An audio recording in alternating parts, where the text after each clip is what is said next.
Now, as you would gather from our reading, and I hope from this slip of paper that you would have got as you came in this morning, you did get one, did you, as you came in? We are going to be turning to Matthew 7 over the next few Sundays when I am preaching, and that is in order that we might gather together some of the teaching, some of the vital teaching of this chapter. Matthew 7, as you will know, is of course part of the famous Sermon on the Mount which Jesus preached. And by reason of that, there is a sense in which it should never be extracted out of its background, and I hope we will see it within that general background. It might be a good thing for you to spend time in the next week or so reading through the Sermon on the Mount as the background to this particular chapter. But it does also stand alone, the 7th chapter of Matthew, as a very important part of Jesus' teaching when he instructs his disciples how to engage in a whole series of different relationships. In the NIV, for example, the chapter is divided into 5 paragraphs, and each of these deals with a different relationship in which as Christians we are involved. You will notice the first paragraph, which is headed in the NIV, Judging Others, is concerned with our relationship with our brother.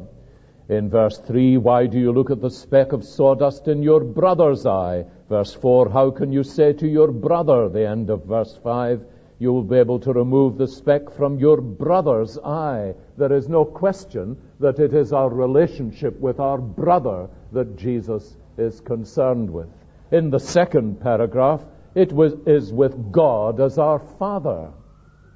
In the third paragraph, it is with our own destiny. That is in verses 13 and 14. He is concerned with where the kind of life we are living and the kind of commitment we have is leading us in an eternal sense, that is, where our eternal destiny will be.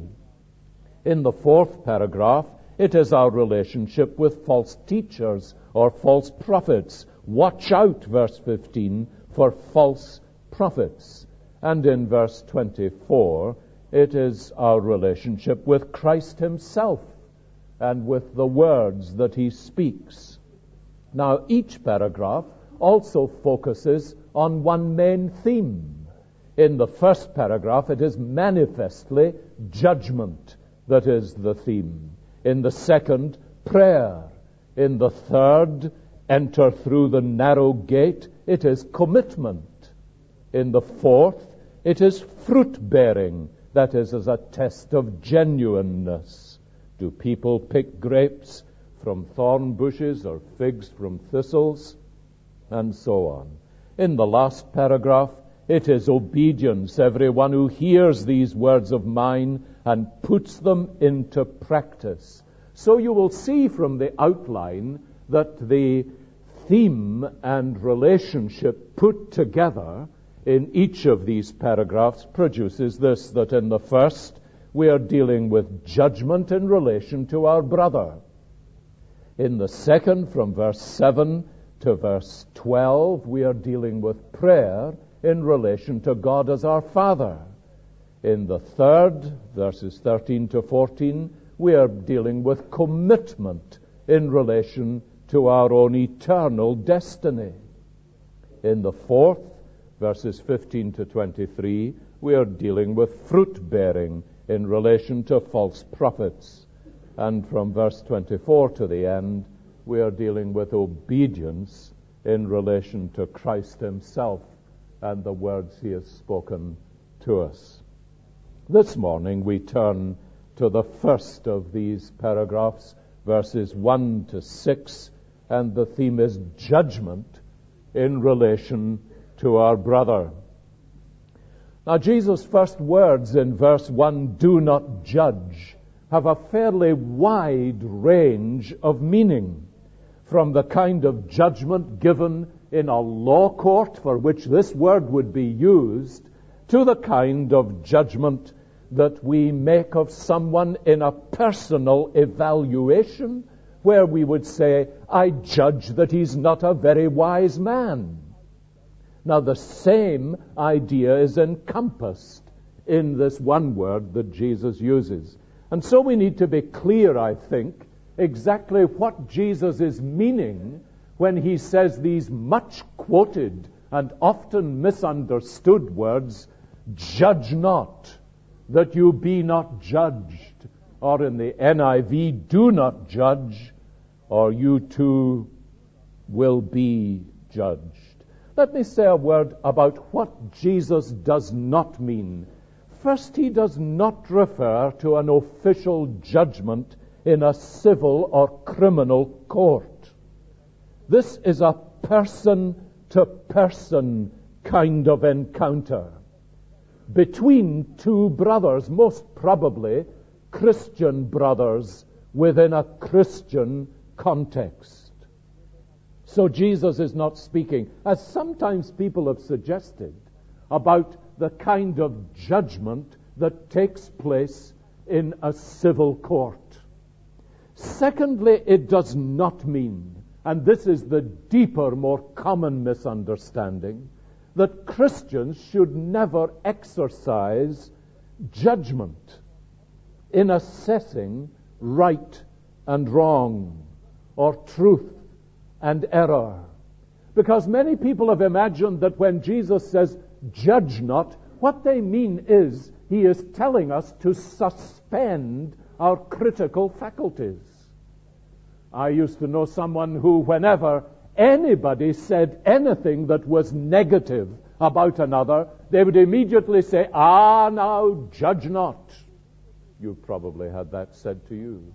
It's the sort of thing that people will almost immediately respond with when you exercise this critical faculty God has given to us, which makes it possible for us to evaluate people or situations. Now, there are two reasons that it cannot mean that.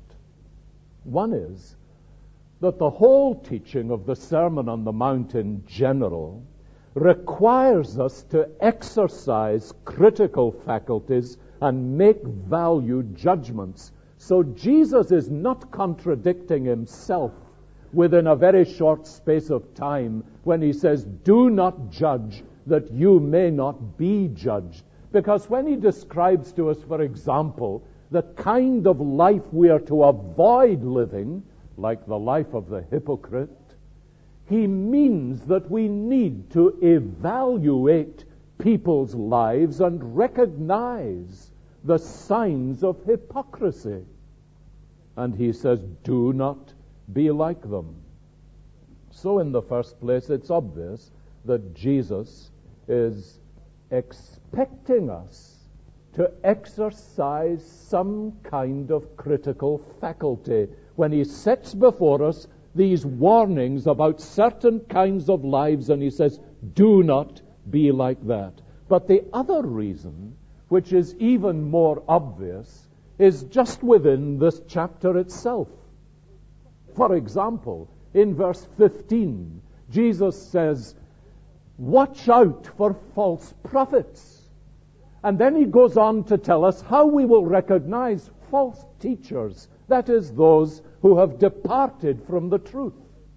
And he says, watch out for them. Now, the only way that you can watch out for false teachers is to evaluate the fruit that they bear and come to a judgment or decision about them.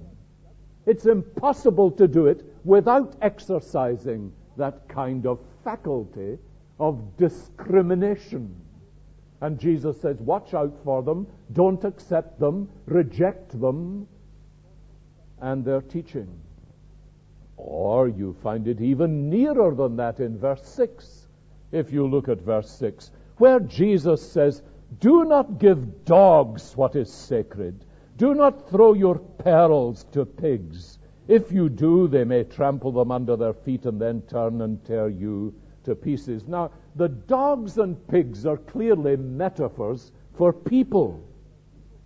And we need to be able to exercise a value judgment to see which people are represented here. So when Jesus says, do not give dogs what is sacred, he is expecting us to exercise a critical faculty in order that we might recognize who these people are that he is describing. We will come back to them later on.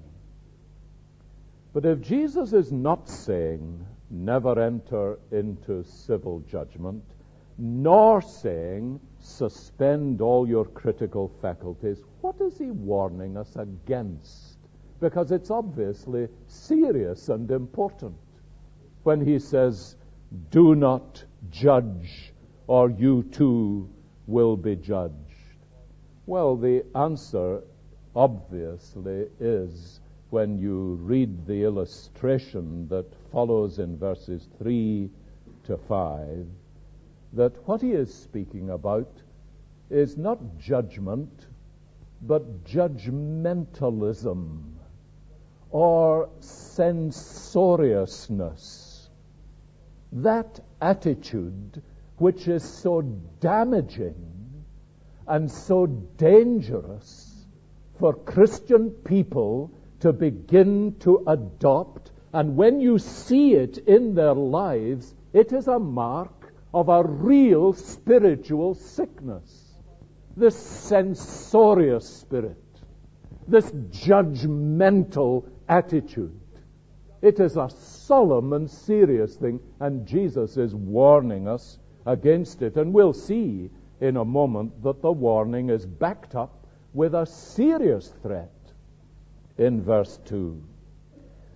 But what are the marks of this censorious, judgmental spirit? Well, I think they are given to us in this remarkable, and I have no doubt for the original hearers, amusing little cameo in verses 3 to 5 when Jesus says, why do you look at the speck of sawdust in your brother's eye and pay no attention to the plank in your own eye? How can you say to your brother, let me take the speck out of your eye, when all the time there is a plank in your own eye? You hypocrite, first take the plank out of your own eye, and then you will see clearly to remove the speck from your brother's eye. You see the relationship between Christian brothers and this whole question of judgmentalism. Now, my beloved, we are all of us in danger of this spirit creeping into our life and attitude. Censoriousness, judgmentalism. And we need to take Jesus' warning seriously. What is it? Well, let's learn from the illustration Jesus gives to us. First, it is an attitude or spirit which is always searching for faults in other people. In other people, emphasize, it is always searching for faults in other people. Now, this is the point of the speck that's in your brother's eye and the plank that is in your own. The speck needs to be looked for, you notice. It is only seen when you're really searching for it.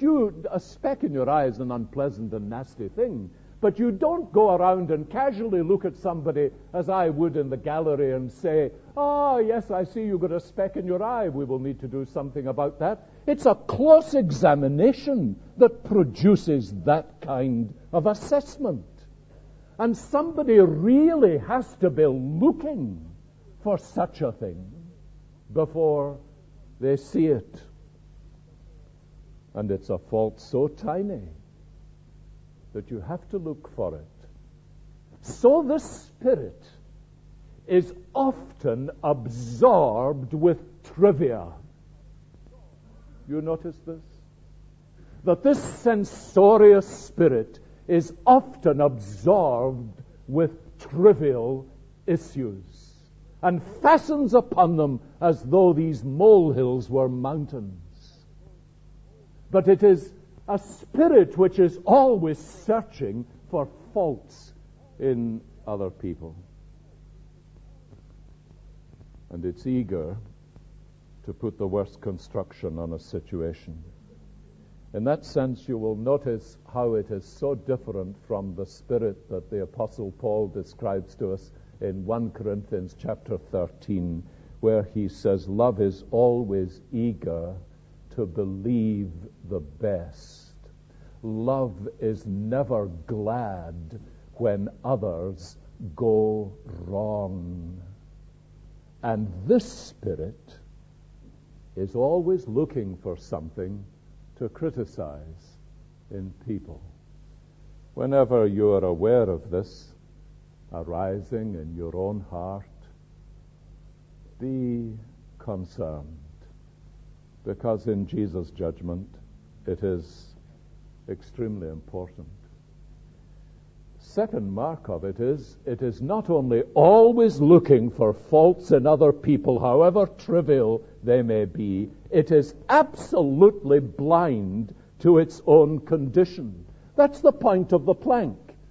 The skelf, as we would say in Scotland, this tiny piece of wood that's in the eye of the brother, means that the person is always looking for faults in other people. The plank means that he is totally unaware of his own condition.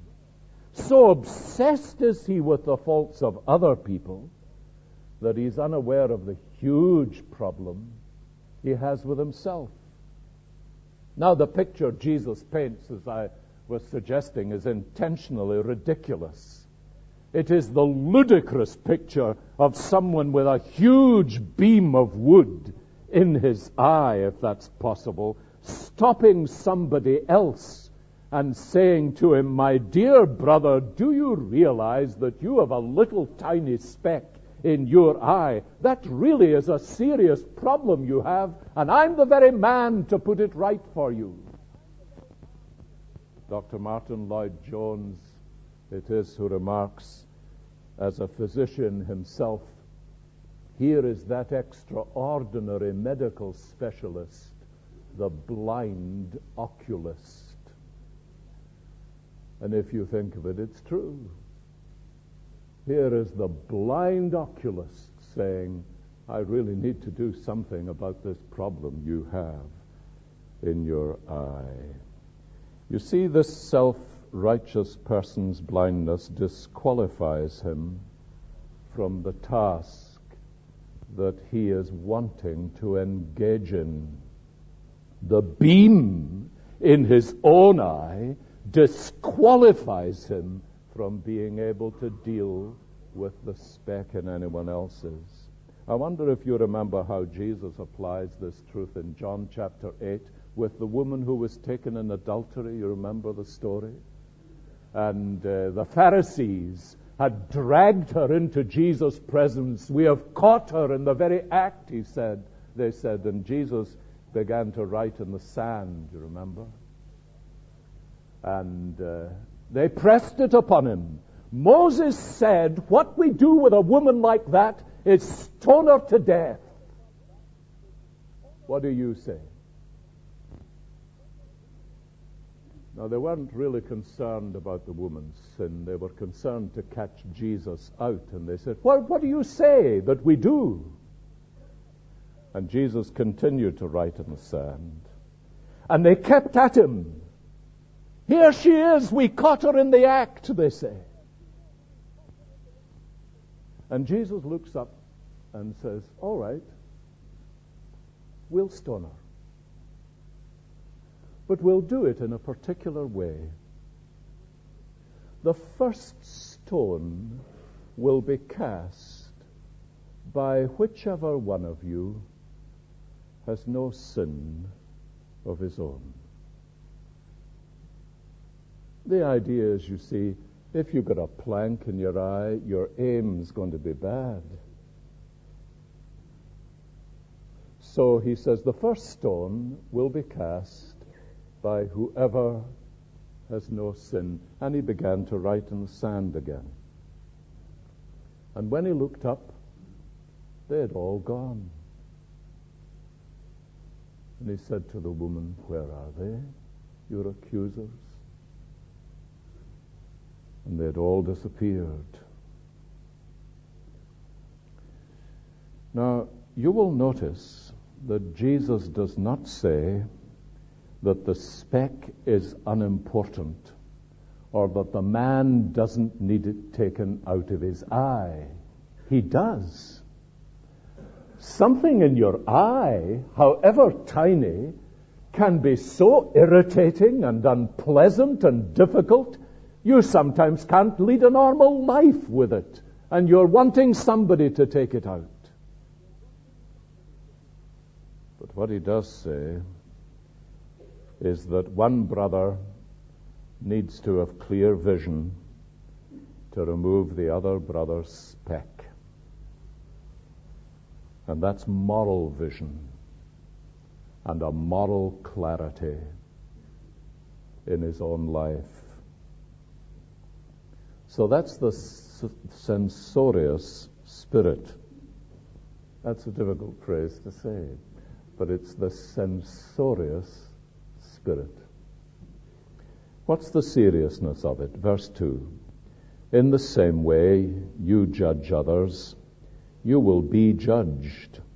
And with the measure you use, it will be measured to you again. Now, I suppose that really is true at a personal level with our other brothers and sisters, isn't it? That when you are harsh in your judgment, censorious in your spirit, and judgmental in your attitudes, other people tend to judge you by the same way that you judge them. But I don't think that's really what Jesus ultimately means.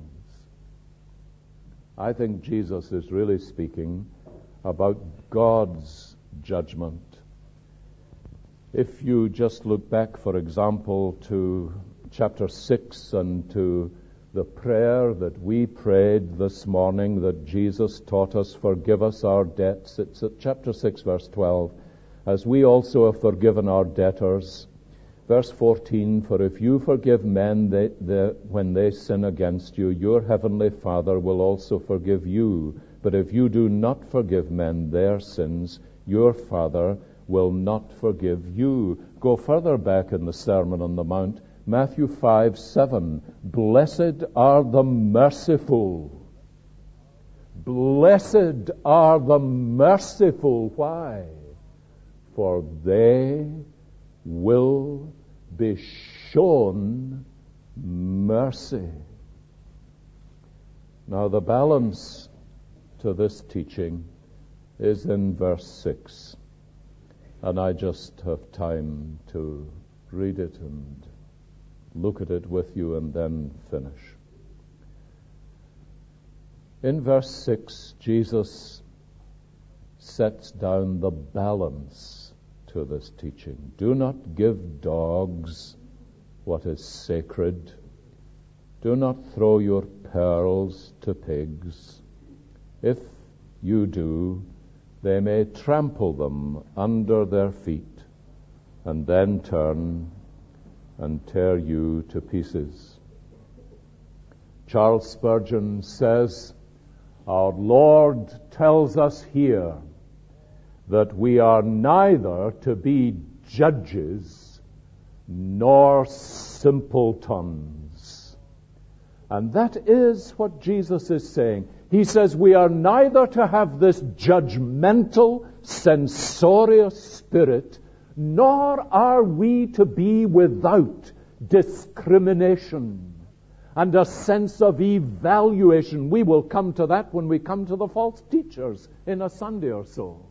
We will be recognizing that Jesus warns us against this kind of false teacher whose fruit has to be assessed and evaluated, and we need to be discriminating. It's one of the great needs in the evangelical world today, the need for discriminating wisdom. That we are not only harmless as doves, but as wise as serpents. And here Jesus, in an illustration that may be strange to us in many ways, gives us this balance of teaching. Do not give dogs what is sacred. Do not throw your pearls to pigs. Now, you would need to recognize that dogs and pigs are not what we think of. We think of dogs as poodles or spaniels or some nice domesticated animal. We think of pigs as the friendly porker, but this is not the picture that Jesus is giving us. The dog in the New Testament era was a wild hound, more like a savage wolf than the kind of domesticated animal we see. That's why Jesus says they will turn around and rend you in pieces. Not only the dog, but also the pig, because the pig was more like the wild boar, which had a savage, destructive nature and was a threat to human life as well as to many others. There is little doubt that the pearls and the sacred things that Jesus refers to in verse 6 are probably the riches of the gospel. And it's a very significant thing that Jesus says, do not give dogs what is sacred. Do not throw your pearls to pigs. You can see that the surface application of that, the superficial application, would be obviously important. This is an inappropriate thing to do. God's children are called to exercise discriminating wisdom. They are called to be wise as well as to be loving. And it is this balance which it is often so difficult for us to achieve. In the particular case, you will notice that Jesus says, do not give what is sacred to dogs. Do not throw pearls to pigs. If you do, they may trample them under their feet and then turn and tear you to pieces. It seems very likely that these pearls, the pearl of the treasure of the gospel, the sacred things of God, are not to be taken, therefore, and indiscriminately cast around, irrespective of the response of those to whom they are given. Now you will remember Jesus himself spoke very clearly about that. In Matthew chapter 10, verse 14, for example, when he sent the 12 out, do you remember what he says? If anyone will not welcome you or listen to your words, shake the dust off your feet when you leave that home or town. He does not say, go on, continue there, keep giving them the treasure of the gospel. He says, shake the dust off your feet.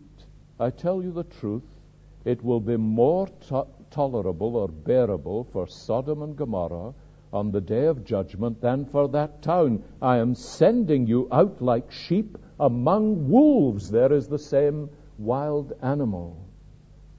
You find the Apostle Paul acting in exactly the same way. For example, in Acts 18 and at verses 5 to 6. When Silas and Timothy came from Macedonia, Paul devoted himself exclusively, he's in Corinth, exclusively to preaching, testifying to the Jews that Jesus was the Christ. But when the Jews opposed Paul and became abusive, notice, that's the dogs, he shook out his clothes in protest and said to them, your blood be on your own heads. I am clear of my responsibility. From now on, I will go to the Gentiles. Now that leaves us all very solemn. Let me say to you, it does not mean that we do not persist with people in loving them and seeking to bring the riches of the gospel to them. It does not mean that. But it does mean that there are situations where we need to exercise this kind of discriminating wisdom and listen seriously to what Jesus says to the 12 and Paul does in relation to those who despise the gospel.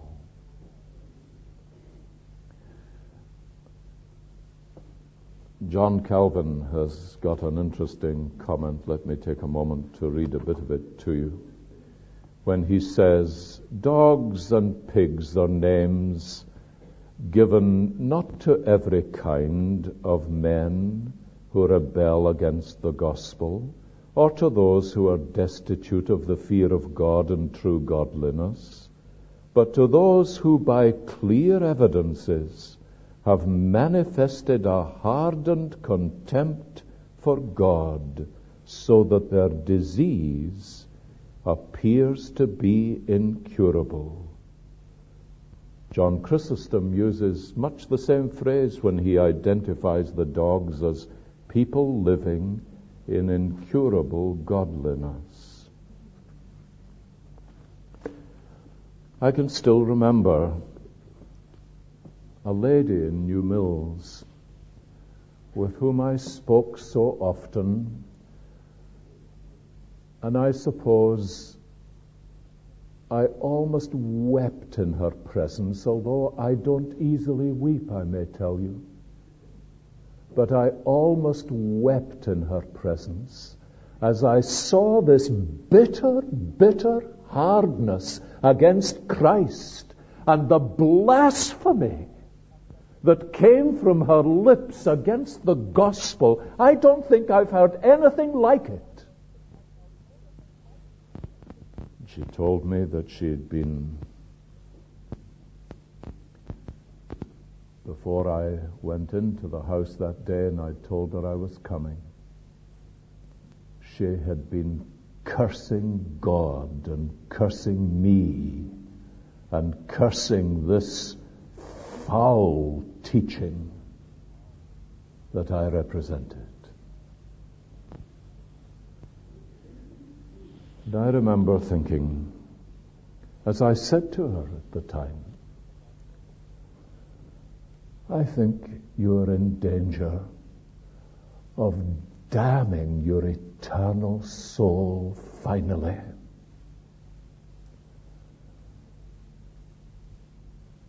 I never was back in her house. And I think she was the kind of person Jesus was speaking about.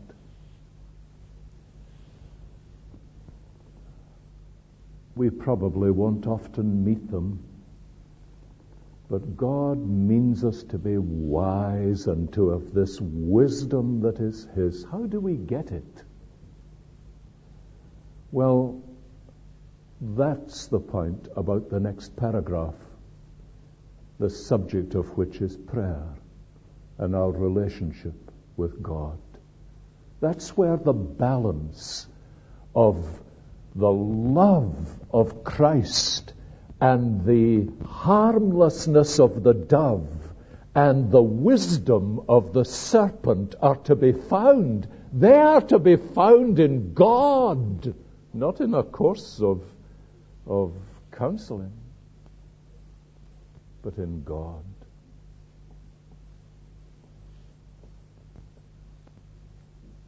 And we greatly need that balance. May God in His mercy give it to us.